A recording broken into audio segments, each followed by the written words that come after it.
A warning. This podcast is for informational purposes only and should not be considered a substitute for legal advice. And if you have a question or wish to act upon the information in this podcast, we recommend you consult an attorney in your particular state.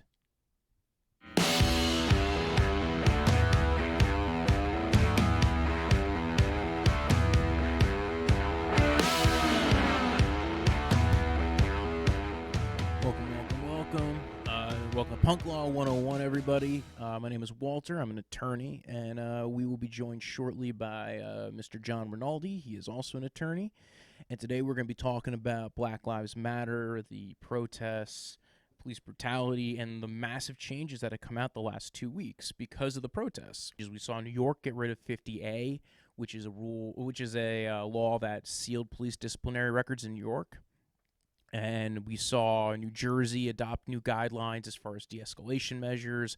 We're seeing states across the country talk about getting rid of chokeholds. We saw Minnesota disband their police department. We saw the police chief in Minnesota come out and call out the police union in Minneapolis. We've seen so much across this country. We'll go ahead and we'll bring on Mr. Rinaldi, everybody.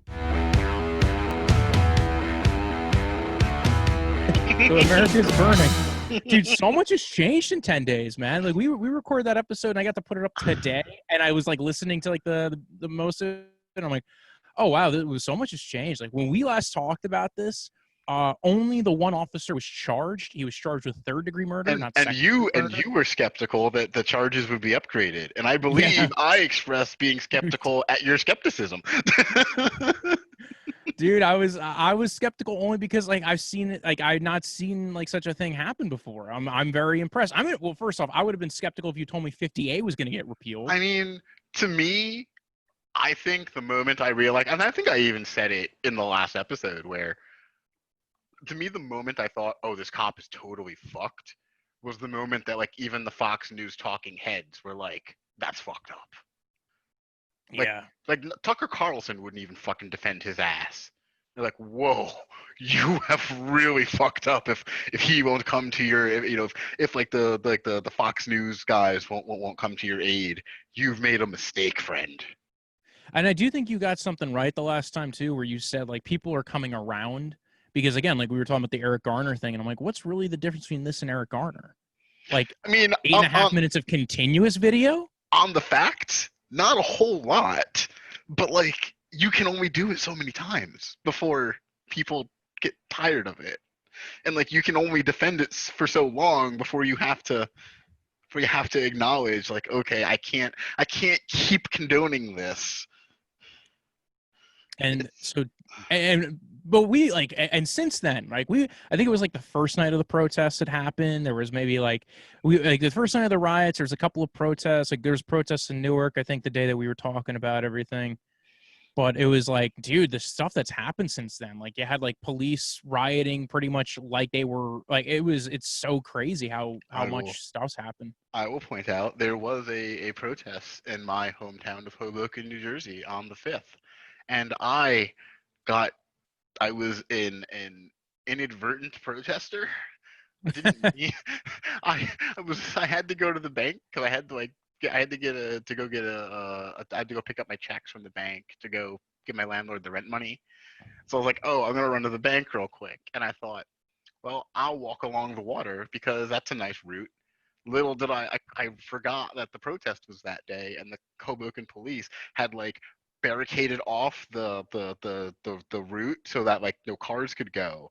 And I was like, well, I gotta go all the way downtown anyway, so I just walked with the protest. Like, it's gonna make it look like I want to be here right now. I really just wanted to run some errands.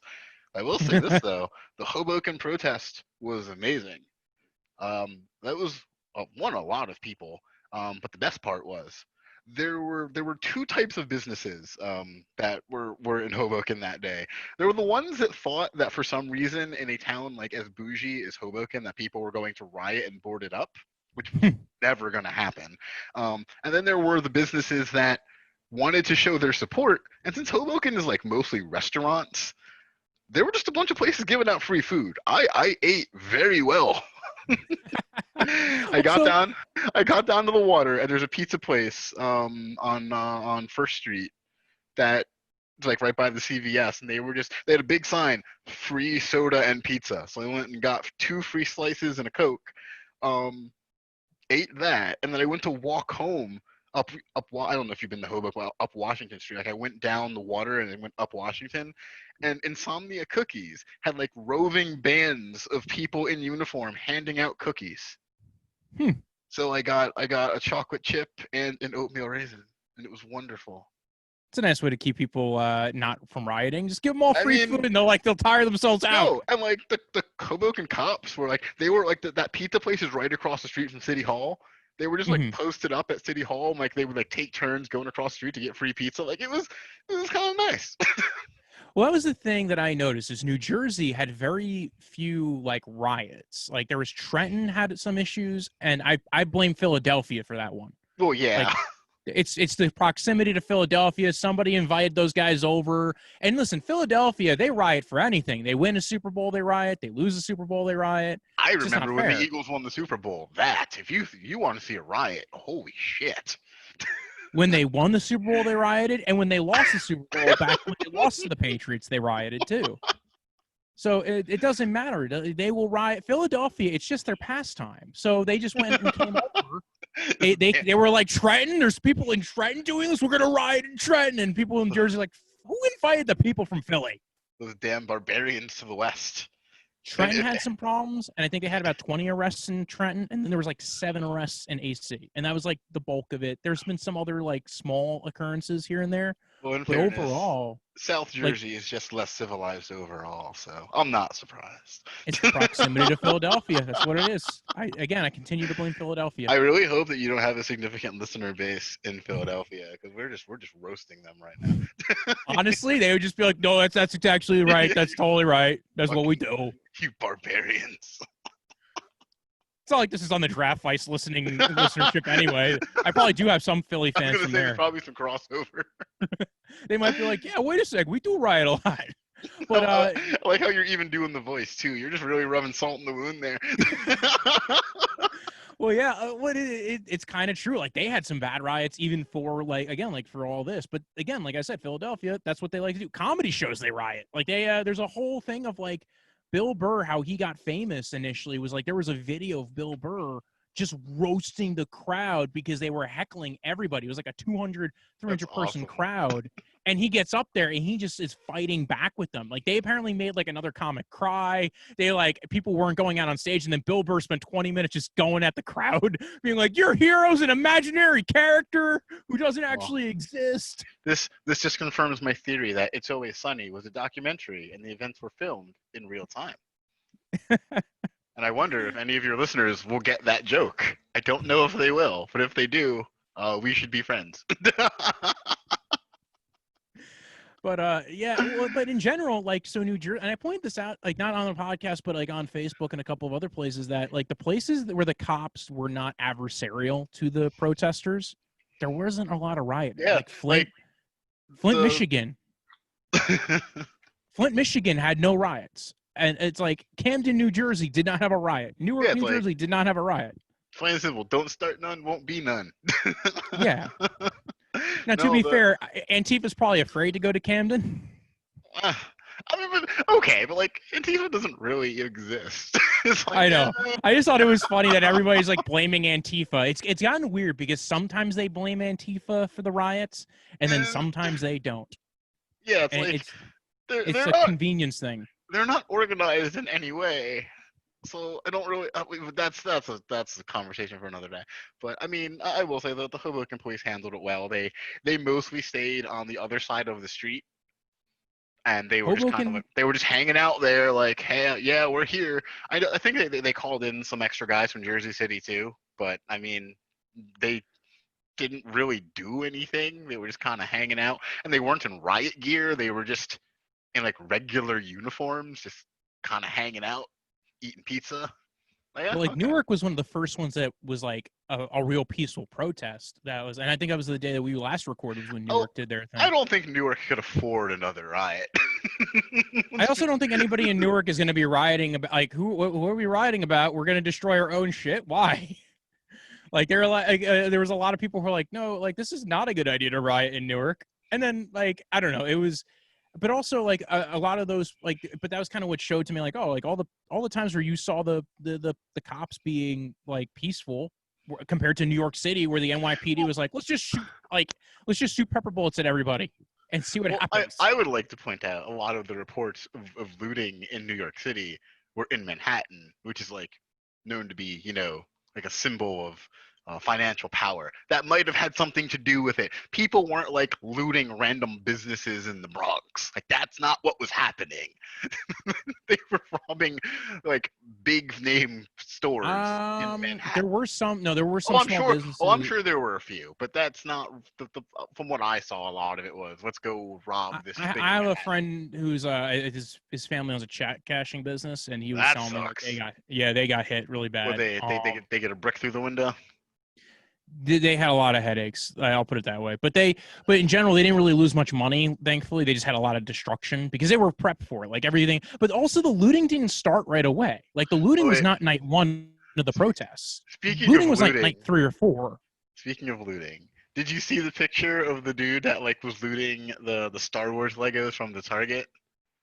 No, I didn't see that one. That is the greatest. It's like there's like a picture. It's like a bunch of guys like trying to like they're like beating the self checkout things with hammers. I did see that. I saw there were no checkout signs. And then in the background there's this guy like sheepishly walking out and he's clutching a box, and when you like really look at it you can tell it's Star Wars Legos, and I'm like, really, man? That's a man after my own heart. And then there was I looted Legos. I don't remember which one had the Cheesecake Factory. It might have been Chicago, but they looted the Cheesecake Factory, and then like news report. Well, the news reporter was talking about it, and then also there was a girl walking by with a giant-ass cheesecake, and she goes, "That's awesome. Oh, I wonder where she got the cheesecake." And like said it in a way that did not sound like they were being funny about it. They were like actually serious, like, "Oh, like she came prepared and brought her own cheesecake." Like, no, you idiot! No, you just I said stole that. Cheesecake Factory. In fairness, cheesecake doesn't keep forever. It was going, like whatever. Like, to be fair, the place was getting looted anyway, and all the stuff was broken. Who knows? Maybe she walked in and left like a 20 on the counter and was like, I'm just gonna take this. Yeah, that was I don't know which. I think that was Chicago. Chicago had some very brutal ones. They had some very brutal videos. Like, Chicago seems to get the worst of everything. Chicago, New York, beautiful city, but yeah. and I think there's a difference between some of these. Like Atlanta had like looting right away, and I don't think I think there's mixed feelings on that because Atlanta is a very like different kind of like it's a different city than say compared to New York City, which I don't know. Atlanta seems to be like a different like it. There were like I remember Killer Mike did his speech the night, like the first night of the protests and like the rioting, and he kind of addressed it, and he's like, dude, like what the fuck are we doing? But it depends. Like I think it depends. If you're gonna do anything, burn down the state capitol. If you're gonna do it, go big or go. I am gonna get disbarred if anyone listens to this. Well, to be fair, it says comedy podcast. It says law and comedy. I will point out, Your Honor. It's like, Your Honor, at least I was self-aware. Your Honor, it was satire. It was a satirical podcast. We're pretending to be bad lawyers. If you're gonna do it, go big or go home. That's all it was. It's all satire, Your Honor. I don't know what you're talking about. We were, but New York had some rough videos. I remember watching quite a few of them where the cops were just being brutal, and the looting didn't start right away. Like I don't get what the NYPD thought was gonna happen. Well, what ended up happening is what ended up happening. The first 2 days, they were very brutal. They were attacking people. And then what ended up happening was day 3 and 4, well, that's when the looting started because people were like, fuck it, we're going to make them look really bad. And the cops were not protecting businesses. They were just beating the fuck out of peaceful Well, protesters. that's the thing I find fascinating too. Is like you're so mad about the looting, but like you're too busy like beating up protesters when like there's a dude robbing like a Tiffany's over there. So maybe do your job. I don't think anyone would have a problem with them arresting looters. Like fine, you. Yeah, I don't think anybody would have a problem with them arresting looters. No, they're focusing on the peaceful protesters. And it's kind of a weird thing because, like, well, why don't you go do your job? But like, so here with that whole thing with New York and okay, so it's just been jarring. Like you've had people losing eyes. Like New York didn't use the rubber bullets, like the non-lethal round. It's like those were not being used in New York, luckily. But they were being used in a lot of other states, and people lost eyes, including a reporter. We've seen multiple reporters, including in New York City, been arrested, like who are covering it. We've seen reporters in Minneapolis get pepper sprayed and shot with pepper bullets and rubber bullets. It's just been, it was brutal for the first like week or so, and now it's just gotten bigger, and more people are like, dude, what the fuck's going on? Yeah, like and at a certain point, you'd think like, if you keep escalating it, it's gonna end badly. Why are you doing this? I honestly don't know. Well, and like I said, the thing that I pointed out is the states where, or the cities and states where the cops were kind of peaceful and like facilitating it, that's where you didn't see any problems. And when they did have problems, it was actually relatively easily taken care of, and like, you know, they were able to deal with it. And like, yeah, there were some problems in some spots, there were some problems in like, you know, some cities, and then they dealt with it. And but like in general, they were overall generally peaceful. You weren't dealing with like precincts burning down. I mean, that would have been kind of cool though. I mean, I really need to think before I talk.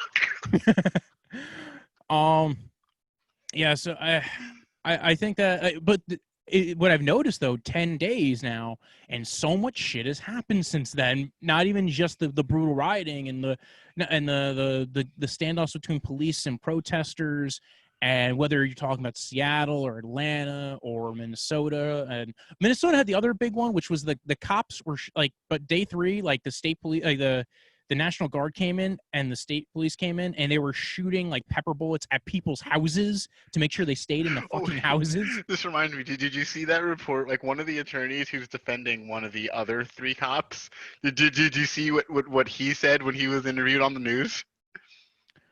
Oh, I did see it. Why did none of the bystanders interview? Yeah, Right? the reporter's like, well, you know, maybe your guy could have like told him to get off him. Well, how come none of the bystanders told him to get off? I'm like, you want the bystanders to remove an armed police officer? Like, when there's already armed police officers in between you and that officer? I'm going to have to assume that this guy did not have a lot of money, because I am a relatively new lawyer and I would not say that on it. When I say I should think before I talk, if a news camera's in my face, I will think before I talk. Oh my God. Well, there's also just... I don't even care. I forget that attorney's name. You fucking idiot. Yeah, that was dumb on his end. And not only that, but there's also a reason why you think before you like. There's also like guidelines to attorneys addressing the public like that too. Yeah, really like very careful with that. He was speaking in his capacity, like representing that person. Here, I'm just being me. It's one thing if I'm just bullshitting and talking, you know, just being myself. If I were representing someone, I would not say something so dumb. No, yeah, and that's not even like I misspoke. That was like, no, the thought in your head was dumb. I don't know. I really think happened. The thing is, we saw them get indicted. Like that was impressive. Oh, yeah, but what I really think happened is I don't think that attorney prepped at all for that news appearance. The sense I got was he was expecting. I think he was expecting a softball questions, and was not prepared to be asked a difficult question, and just said the first thing that came to mind. I don't know. I mean, granted, whatever what he said, I don't know, because what he said, if you think about it, like, it's not going to hurt the client at the end of the day. No, but it's not going to sway public opinion in any way. Yeah, It's going to make you look like an idiot. I'm yeah. sorry. It made him look dumb. And two, Well, like the court of public opinion matters, especially in something like this.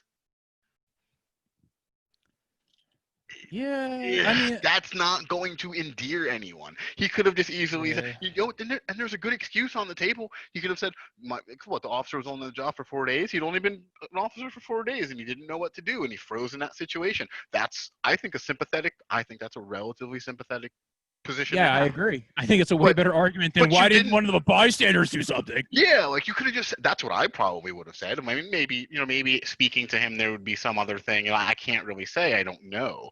But based on what I know, that is a much more reasonable position, and it's a somewhat sympathetic position because I remember being new on the job. Like I didn't know what I was doing either. So Yeah, yeah, yeah. And a lot of these police forces have this kind of code of conduct, the thin blue line that you're not supposed to.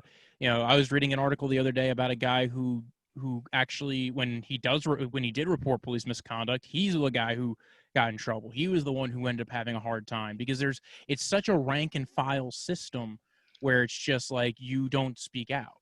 And in fact, there was there was a post today by the chief of police in Minnesota was saying they are discontinuing uh, negotiations with the police union. They said they are no longer going to be doing any contracts with them. That they make it too hard to get bad cops off the force. And I'm like, I am actually relieved that somebody who is a high up police officer said that. in fairness, there was also a veto proof a number of people on the city council who were saying we're just going to get rid of the whole damn thing then. So Yeah, I can see why he might be like, fuck the police union. And for those listeners who may not know, that doesn't mean there wouldn't be any cops. A good example of what that might look like, if you look up the history of the Camden, New Jersey Police Department, they were disbanded and completely and built from the ground up. And I think when people say disbanding the police force, I think that's the model that they're looking towards. Because, as you said, Camden protests actually went quite well. yeah.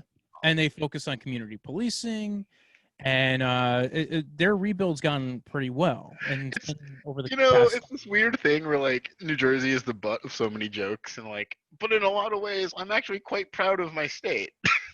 Well, even now, New Jersey was the first had the least amount of rioting, and not only that, was the first one to come out with new proposals on use of force restrictions.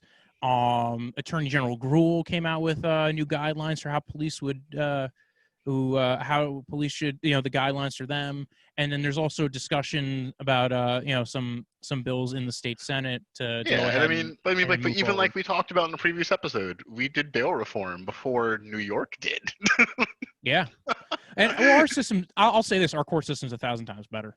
Like, I've Yeah, actually I've wanted to brag about that for a bit, but to be honest, it's kind of a weird thing to brag about. Like, why don't you want to live in New York? Well, because your court system sucks. yeah, and the names are confusing. I will every time the New York court system comes up, I will point that out. The names are confusing. It's just stupid. They should change it. I'm sorry.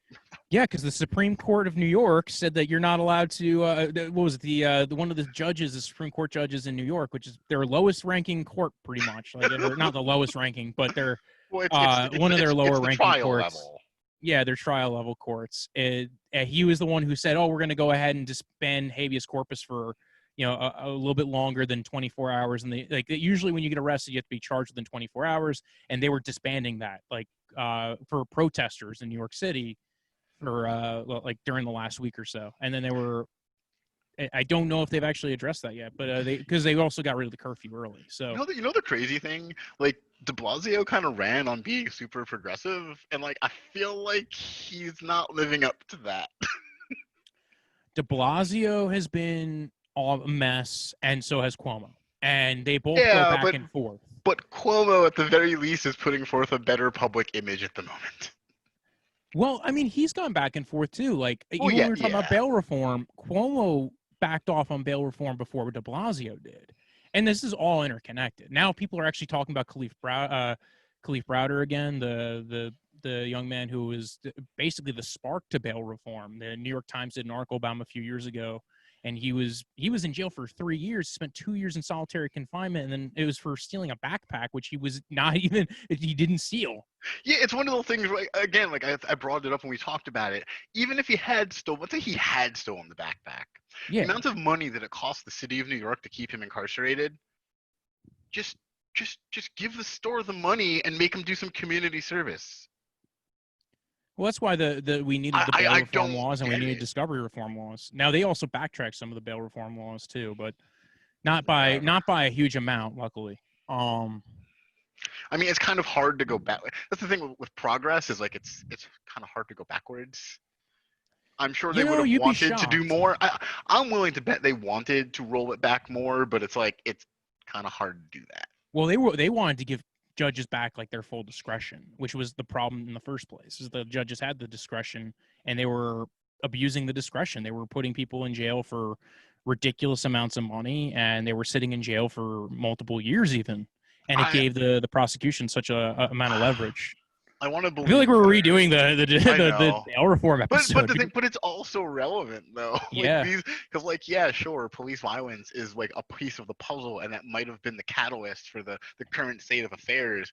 But you're kidding yourself if you don't think it goes deeper than that. There's more. Oh, it's all hand in hand.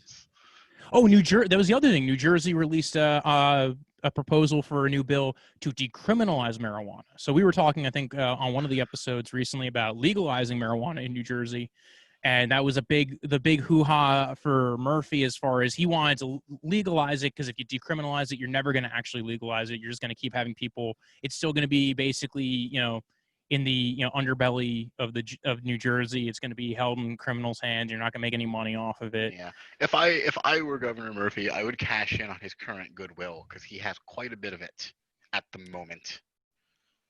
A bit here and a bit there. It's weird because it goes back and forth. I've seen a lot of critique on him, but he handled COVID very well. I think it's a very vocal minority of people who were really upset with him over the past couple of months. It's all like the stupid people. Like, I want a haircut. Like, no, fuck you, cut your own hair.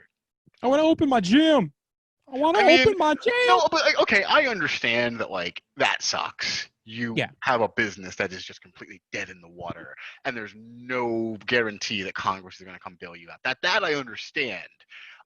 It's the business owners I'm a little bit more sympathetic to. It's like the assholes at home who are complaining about not being able to go do stuff. Yeah. Like, literally, fuck you. But whatever. But yeah, New Jersey's been very much at the forefront of trying to change things. I think that maybe that's part of the goodwill he can trade off of is even just how we handled the protests. People are kind of mobilizing to decriminalize, and now you're seeing massive reforms on police, like New York. Even New York got rid of 50A. This was the thing that sealed disciplinary records for police officers, and they got rid of it. I actually saw that this morning. I was like, oh, that's cool. Yeah, I was shocked because like that was something that was like this. Dude, the protesters won. Like they also, won something. Can I also just say for just my personal opinion on this? I love how whenever the cops will get mad when like they'll be like, if you don't treat us nicely, we just won't respond to calls. And I'm like, I wish I could do that. I wish if one of my clients treated me like shit or complained about me, that I could just not show up to court and say, Your Honor, they can do it themselves. They're like you have a job, asshole. You don't threaten to not do your job because I'm mean to you. Then go get another job. Yeah. Well, and that was the other big thing is like they're not held to any kind of standard. Like, this is the problem that people have. There's no oversight. Imagine if retail workers could just like not serve you if you were mean to them. Imagine the pandemonium that would ensue. Yeah.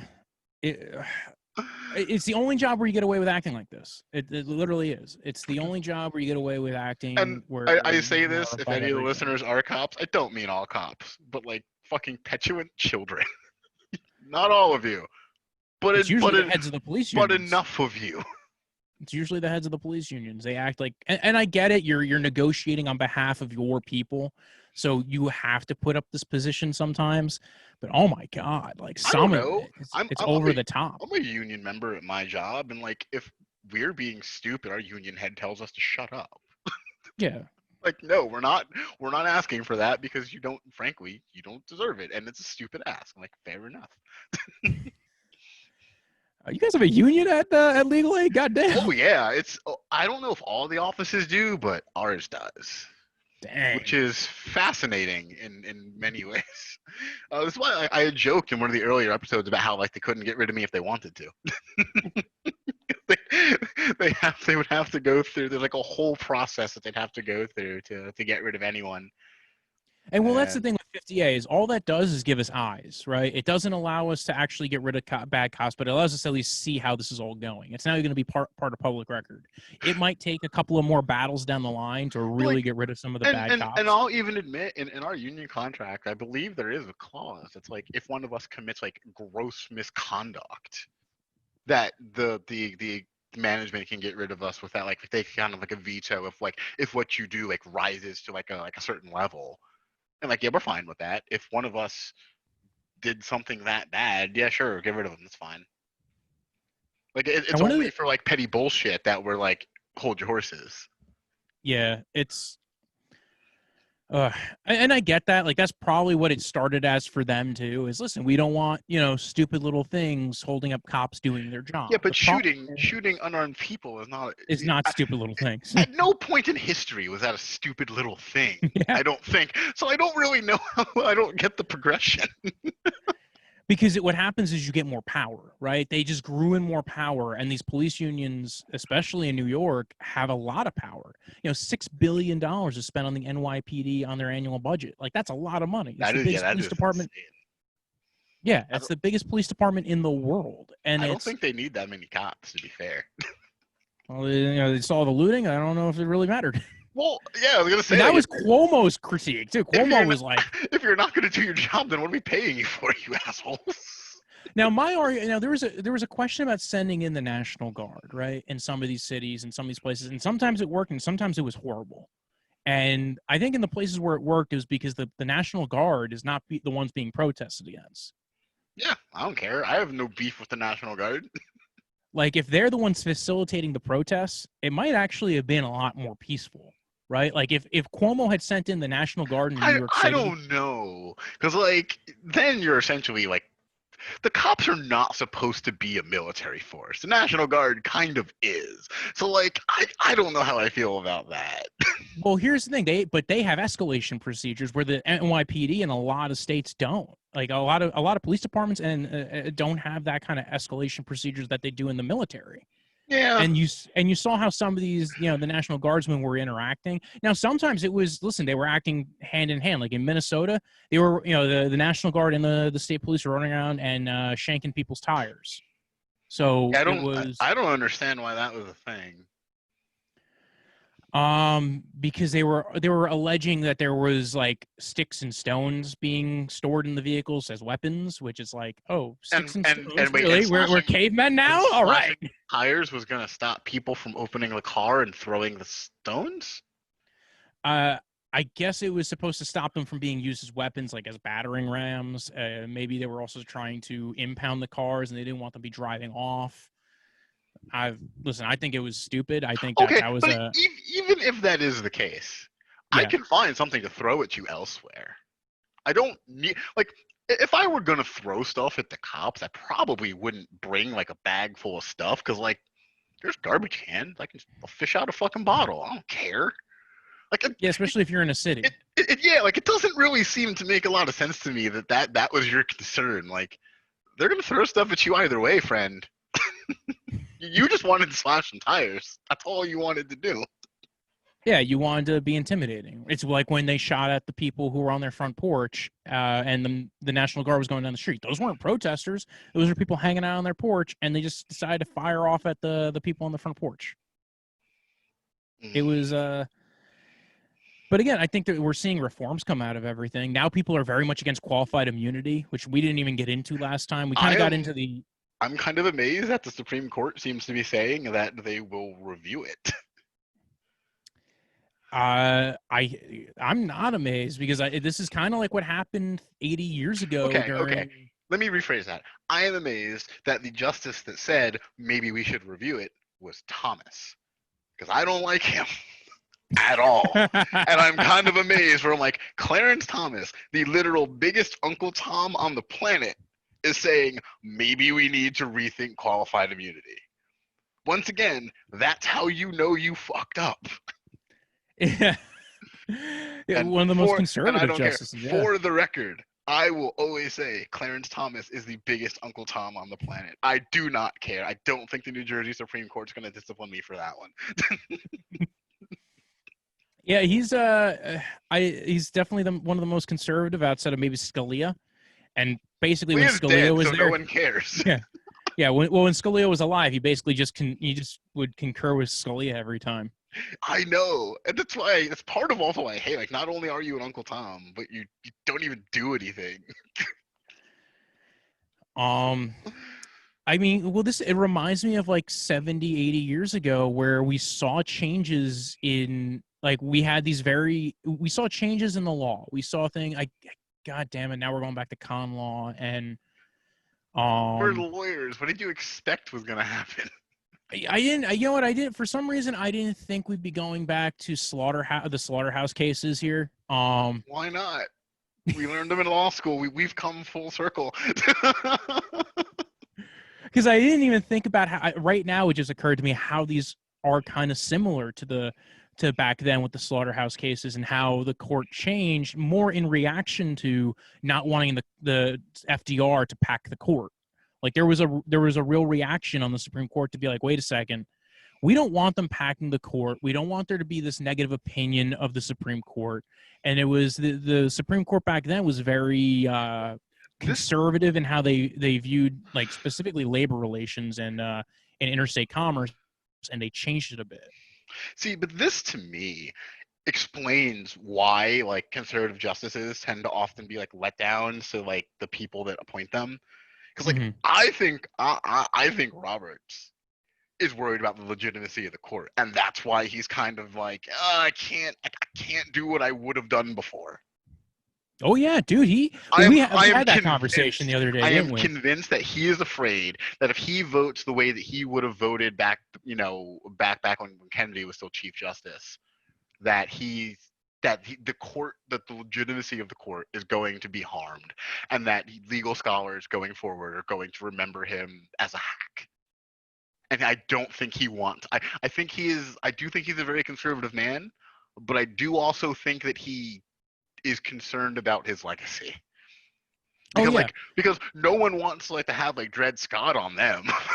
yeah. Like, You don't want the negative we precedent. we don't look very fondly upon that. There's only a handful of cases that people look back on as negative precedent, and you don't want to be the court that had that. You don't want to be known for that. This is why I also would have put money on Obergefell. I back then, like back in 2015, I knew some people who were skeptical, and if I thought it were ethical, I was willing to bet money that was going to come down the way it did. Because I'm like, look, the court does not. These are people. There was also a trend at the time. The trend too, but at the same time, like as a bit of insurance, no one wants to be that vote. Because it's going to be remembered, it's going to go into the history books, and do you really want people talking about you like that 50 years from now? Honestly, if it wasn't changed, if it wasn't going to be the way it came down, they wouldn't have taken the case. Well, I think, and that's the other thing that people don't know is that you only need 4 votes to hear a case, but typically they won't take, like they wouldn't have taken it if they weren't going to. Yeah, I get that. if there wasn't some discussion as far as maybe we're going to get some clarity on the law. I mean, if they had not accepted it, there wouldn't have been any question on the law. There was also a slim possibility that they just wanted to slap it down. I didn't think that was what they would do. I figured if they were going to say, let the states decide, they just declined to take the case. Well, yeah, I get that. But remember, too, we're lawyers. Mm-hmm. This is going to go into, like, the high school history books. They're not going to have that nuance. I don't think they're going to know how to read the court that way. Yeah. So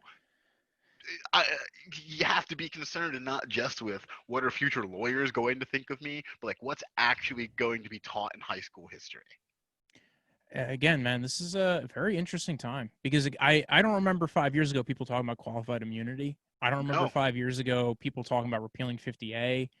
Um, maybe there was a little bit more talk about that in New York, but it was just talk about this is ridiculous. How are we putting up with this? And I think because you have 5 years of an establishment like Black Lives Matter, that it created this knowledge. People were you had multiple years of this happening. You had, between, Eric Garner and Tamir Rice and John Crawford and Philando Castile and the many others that have happened over the years. And people go like each time you're like, well, wait, what happened here? Why is this not, and some of them they were charged and some of them they didn't even get indicted. Like Eric Garner, his murderer did not get indicted.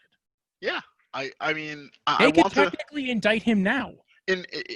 In my heart of hearts, what I want to believe that's happening is that there was a group. I do believe there were people who always take this argument in bad faith, but I think there was a segment of people who truly believed that it wasn't as big a problem as people were making it out to be. And like, how many times is this going to happen?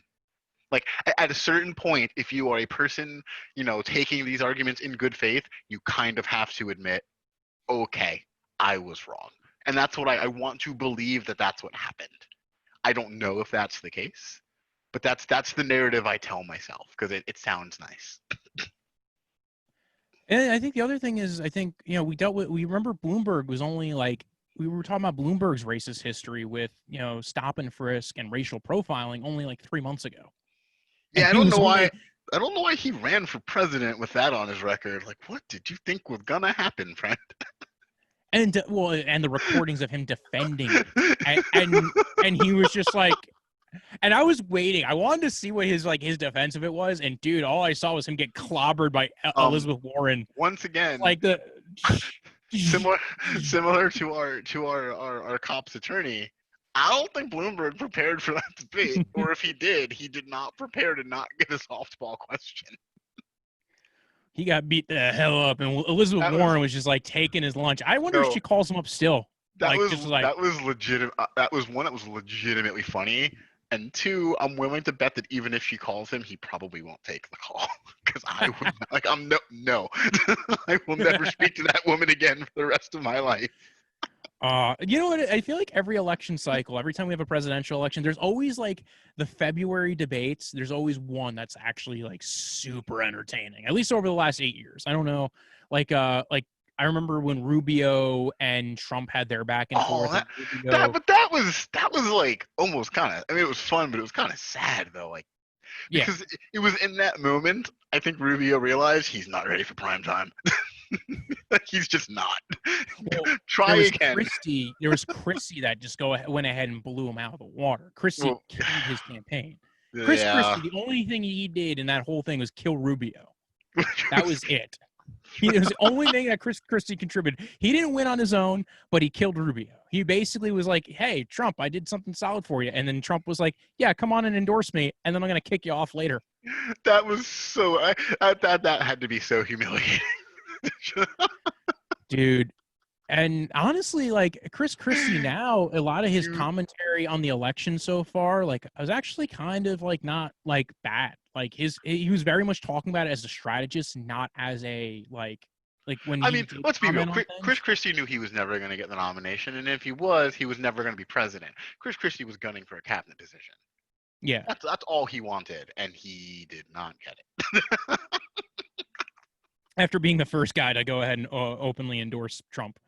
Where were we on that? Okay, we were talking about all so the qualified immunity is starting to get like that big, blowback, man. Well, I mean, it's a stupid standard anyway. It's super high. Like you could have just a slightly lower standard. It's absurdly, it's absurdly high. Like it has to be you have to be either wrecking their constitutional rights, or or there has to be a similar case that has been proven to be illegal. Like it was like, what are you talking about? Like this is such a high standard. Like it's not even recklessness is the standard. Like recklessness is a high standard. That's the thing. Like it doesn't even. I don't know. I like to think a reasonable person standard would suffice here, because if you can't pass that, well then you probably shouldn't be a cop anyway. Frankly. I mean, reasonable person standard is just the basic standard anyway. Well, the But reasonable person standard is also kind of bullshit too, in its own way. Not that it's a bad standard, and that it doesn't make a lot of sense when you really stop and think about it. Like a what would a reasonable, reasonable person do? a reasonable person, that is who is whatever. I could rant about the reasonable person standard for hours. That is not the topic of tonight. But again, if you wanted to maybe increase the standard, because you're saying, okay, sometimes it is what you are doing is very, and by the way, qualified immunity is just civil liability. It's not even criminal liability. Like, that's the stupid thing. Like, it's, and then a lot of times the states waive their sovereign immunity in it, and you can still usually sue the state. But it's just such a shocking thing that, like, it's still a thing that and it's shocking that people are now very much pushing against it. And there's been such a push against it. Like 1,400 people in the NFL, like associated with the NFL, players, former players, coaches, front office people, have all signed a petition. Like, you don't usually see that kind of uniformity in the NFL. I did not, after the way the NFL treated Kaepernick, I did not think I'd see the day. Ooh. You know what it is? Better yet, fucking NASCAR fucking got rid of the Confederate flag. Dude, that comment section on Twitter is absolutely glorious. I recommend all of the listeners go check that out because I'm sure it will be there for posterity. It is amazing.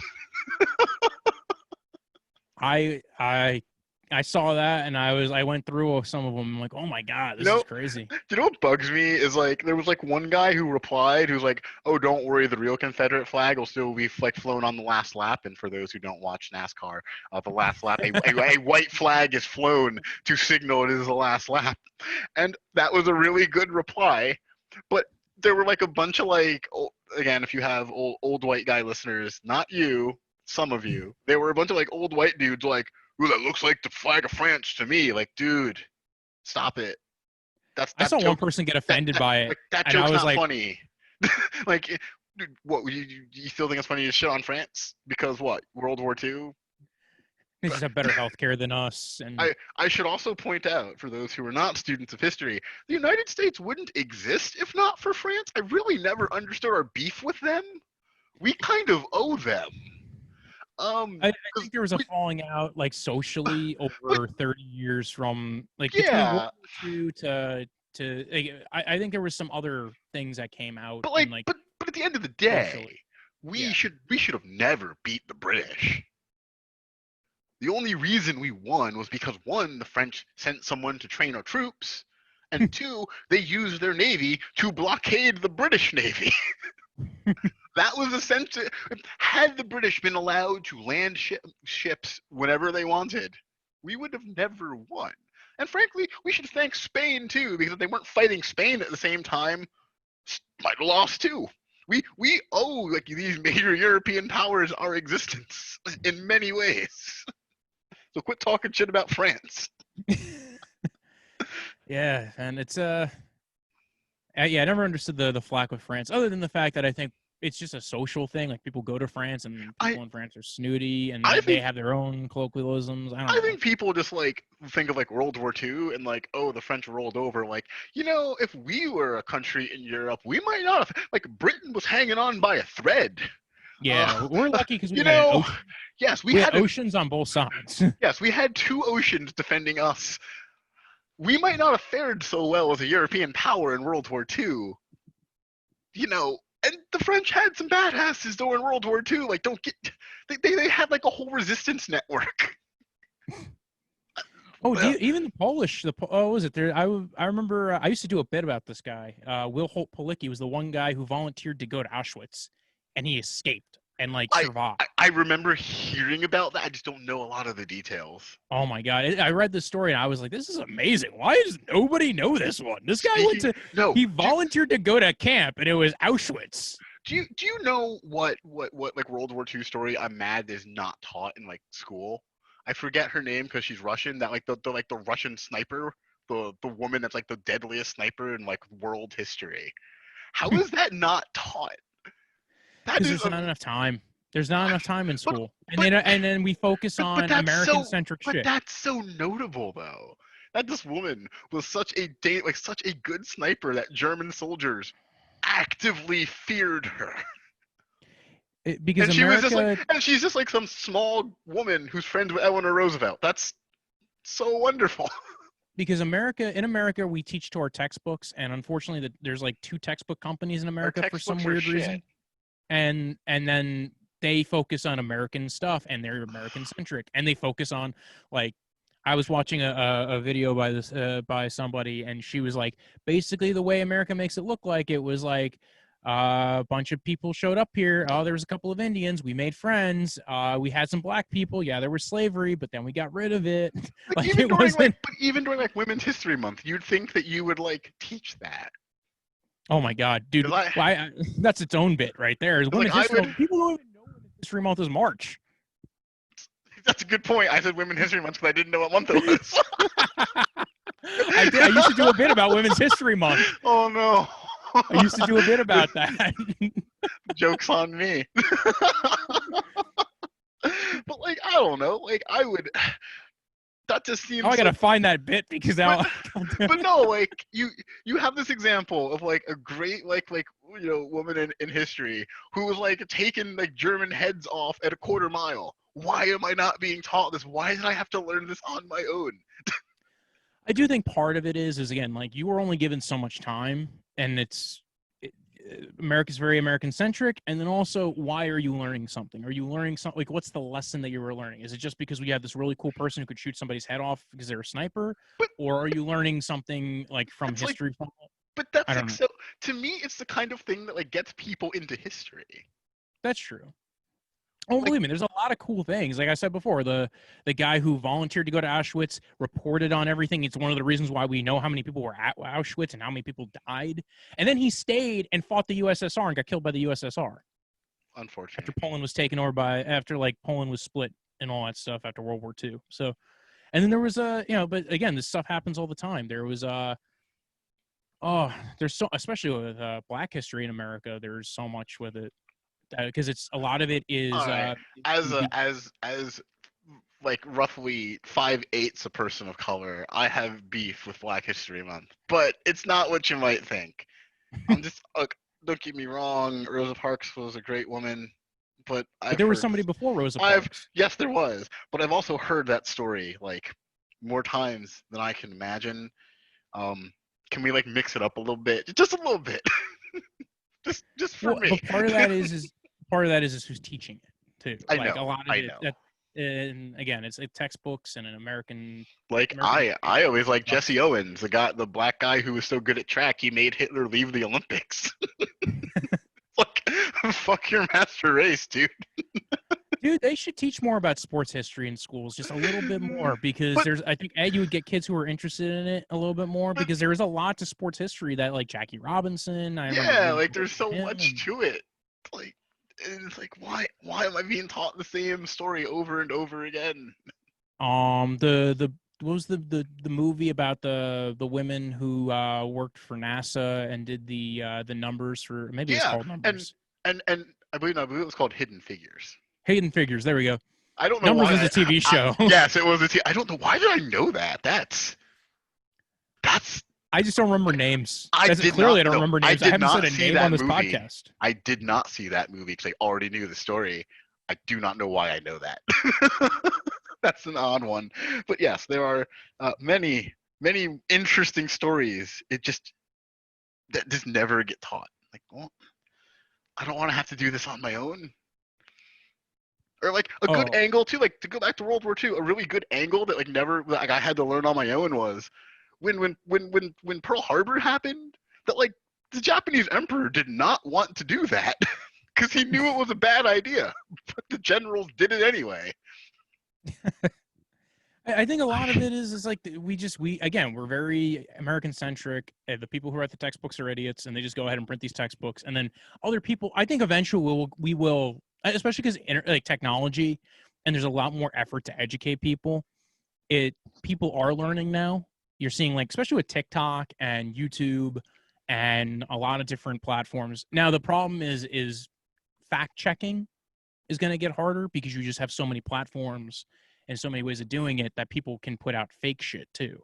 But like those stories, like what we're talking about with Hidden Figures and those things, it's like first off, who's making that shit up? Like, who's running around being like, there were, there was people who, there was, I used to do, there were Chinese people on the Titanic, and it's like, oh, well, who's making that shit up?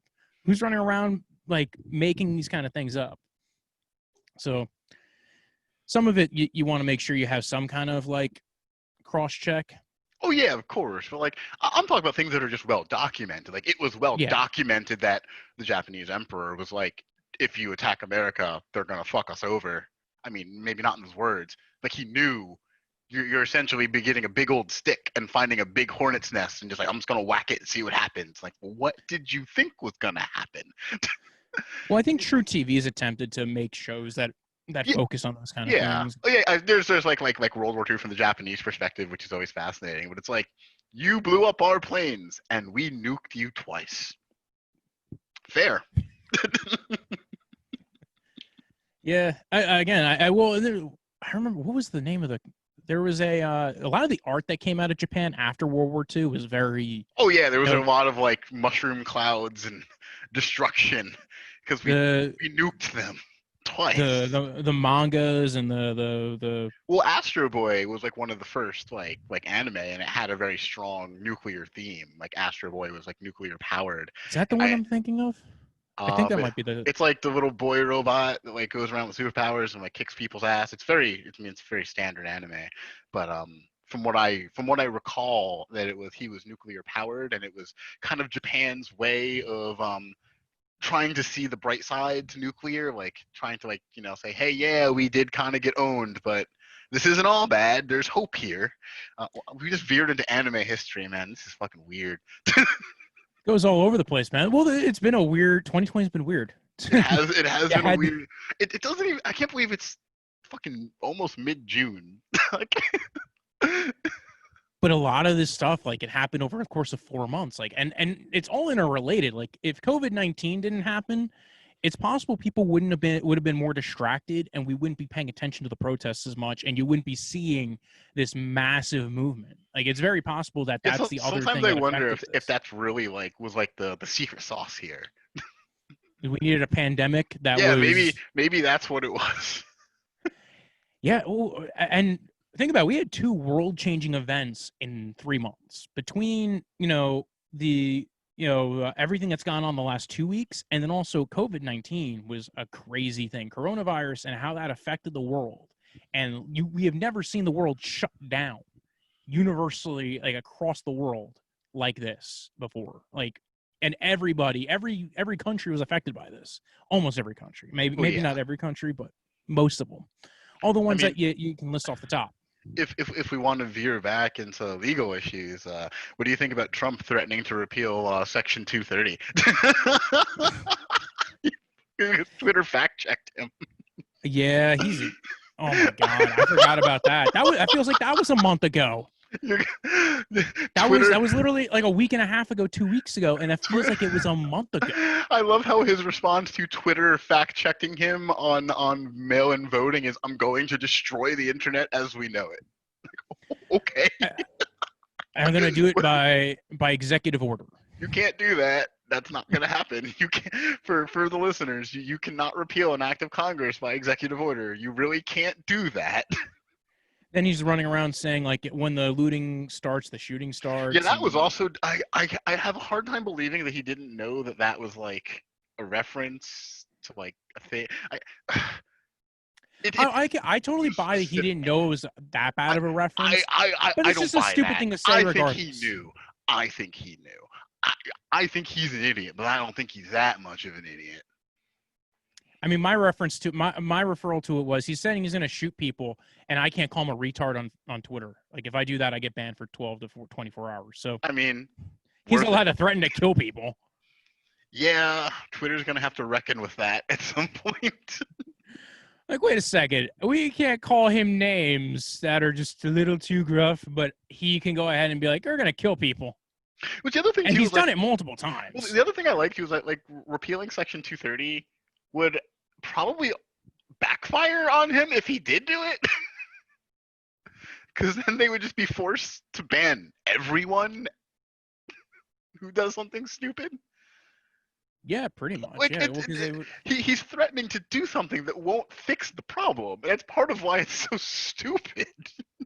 Well, he's just an idiot. I think that because, like, I don't know, man. It's just uh, there's been so much, and then the Insurrection Act, Yeah, like threatening to, that was also stupid. like, dude, like this is going over all over the country. You have different governors handling it different ways. Well, It's man, like, like even high-ranking Republicans are starting to break with him, and like, dude, what was it? What was it? well, dude, Mitt Romney was like at a Black Lives Matter like protest. Like, That dude, doesn't Mitt Romney, that man. doesn't surprise me. Romney always struck me as a man who is like a good faith conservative.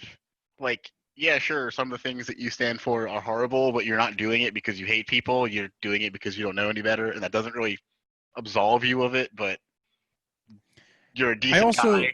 Like, I think he, I firmly believe that Mitt Romney is a decent man.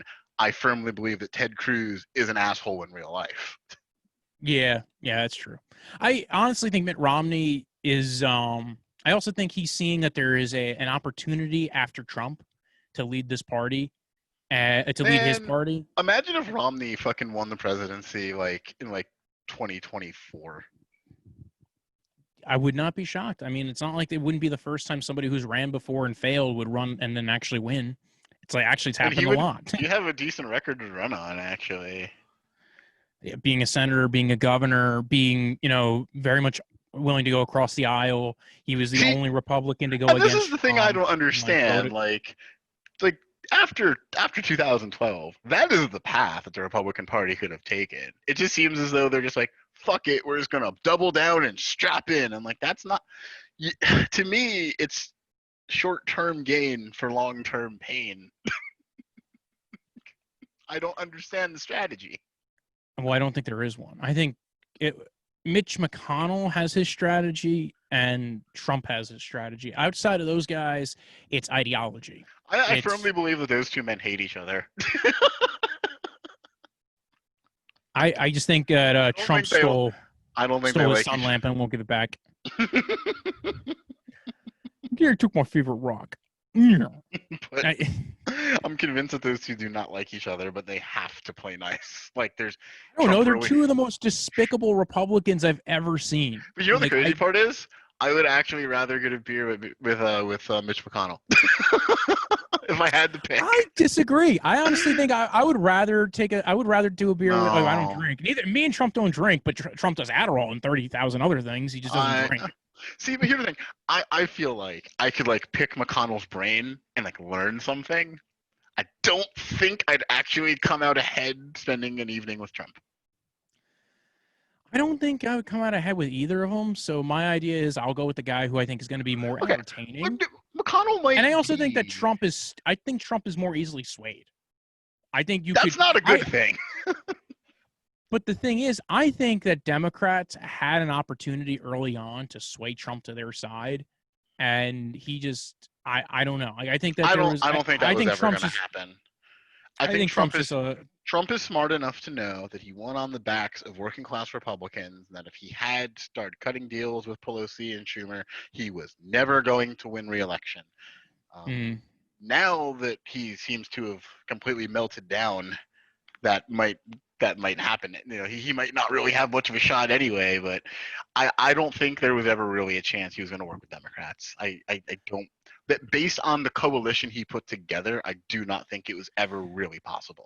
yeah, he stuck a lot of, well, he's also fired half his coalition. Let's be real. Like he got That's rid of the everybody over the course of time.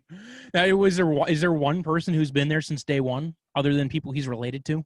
Mm, you damn it, you took the easy ones. I can't think of any. Yeah, you can't pick people he's related to because he's not gonna fire them. You could. Like his chief In strategist or fairness, something. I don't think he likes Jared Kushner either, but he can't get rid of him. Damn it, my daughter married him. I wanted to screw her. He's oh, God, no, don't say that. I know it's true, but don't say that. Of all the things that we've said so far in this podcast, I don't know if that would be the one that the State Bar would go, yeah, we kind of believe that one. I'm like, yeah, we're going to give you a stern talking to, but no discipline. Did you say the president wants to commit incest? Well, in fairness, he did say it on TV. Yes. So there's an affirmative defense. Yeah. It's not slander. Oh, well, he'll threaten slander even if you didn't slander him. Do it. He's Do that it. guy who he loves the anti-slap suits. Are you kidding me? He loves the slap suits. I remember being like a law student, like, we're gonna open up those libel laws. I'm like, what federal libel laws? You don't. That's not even a thing. Like, you can't. That's you don't understand how laws work, and I'm gonna guess your base doesn't either. Sometimes I question if politicians are just giving lip service sometimes, or if they just truly don't know certain things that the federal government can't do. And I think Trump, it's truly he doesn't know.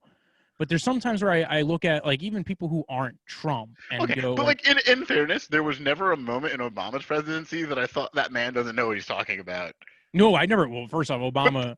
Obama's going to go down in history as like, oh, that was the one good guy in like 20 years. What the fuck do you guys keep doing? That's not a fair comparison. He was like a constitutional law fucking professor, so he might have an idea of what he can and can't do. You get to pick between Bill Clinton and Obama as your lawyer. Who are you going to pick? Oh, that's hard. I'm taking Obama. No, I'm taking Obama. No, it depends. What are they my lawyer for? Oh, con law. Then Obama, yes. Because like, here's the thing: Obama is a charming man, but Bill Clinton's a more charming man in many ways. If I was accused of a crime, I need someone with that kind of bring that that kind of charisma to the courtroom. I would pick Clinton for like criminal, and anything else, yeah, probably Obama. Yeah, that makes sense. Personal injury too. I'd probably pick Clinton. I think Clinton could sweet talk a prosecutor. That's true. Yeah, that's man. It's been a weird 2 months. It's been a weird 3 months. Holy shit. It has, and I mean, and there's no guarantee it won't get weirder. I 100% agree. Well, again, we're in an election year, and not only that, now we're seeing shit with Georgia, and their long ass lines and the broken voting booths, and Georgia's got to get their shit together. What's going on with that? That's right, because we stripped down the Voting Rights Act. That's well, right. I was about to say, you're saying it as if it wasn't intentional. And then we also have a Department of Justice that's not overeager to bring, Voting Rights Act violations against states. I will say too, because we haven't even brought him up because he's kind of an MIA. I actually think Biden's doing the right thing and just don't even talk. I don't blame him. Release a statement today. Well, yeah, but I mean, he's not really. And I want to put $300. He wants to put $300 million into funding for community policing, which sounds kind of like the cool plan. It depends on what he means by that. Yeah, here's the problem though. Everybody's talking about defund the police, and then he's sitting there being like, "I want to give $300 million to the police." Well, and I don't disagree with him. I'm not actually disagreeing with maybe the concept of what he's working with on that, because part of that is if you want to get change at the federal level, you have to tie it to things.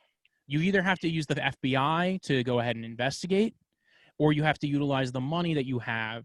Like, you have to use the FBI and, basically go in under the Civil Rights Act, or you have to go ahead and tie it to money and be like, listen, we'll give you $10 million if you do this program and you train people this way and you follow this code of conduct. And if you don't, we're going to defund you. Yeah, it seems reasonable. I mean, those are your options at the federal level. I'm sympathetic to Biden's position, but at the same time, I think keeping your head down right now is the right thing to do.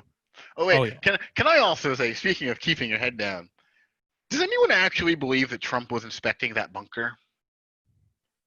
Because I don't. There are some things where Trump will say something, and you're like, why would you even comment? And your comment's worse than what you would have gotten if you had not said anything at all. Where, like, if he had just said, yes, I was in the presidential bunker because, there was stuff going on outside, I'd be like, sound reasonable. But the fact that you were like, no, I was doing a very important bunker inspection fucking 3.5 years into my fucking first term. It sounds like something a 10-year-old would say if he was president. I know, that's so amazing. Like, dude. Oh, and then, like, the the big brains who thought that, you know, tear gassing a bunch of protesters to go take a shitty photo at a church was going to be a good idea. Dude, and then they denied it initially, and then they walked it back. Hard. You fucking dumbass, man. We didn't tear gas them. Literally, we saw smoke grenades and pepper bullets. That's pepper bullets or tear gas. Like, that's what it releases pepper spray into your face. If there's anything that, like, the last 12 months of Trump has taught me about America, it's that the founders did a pretty good job of creating a system that could function without leadership. We could put a monkey in the White House, and America would the overall structure would still remain. Yeah, we might not be in great shape, but it's repairable. We're not totaled just yet. Yeah, like, I mean, we could have handled everything a lot better if we had a different president. Thank God for those checks and balances.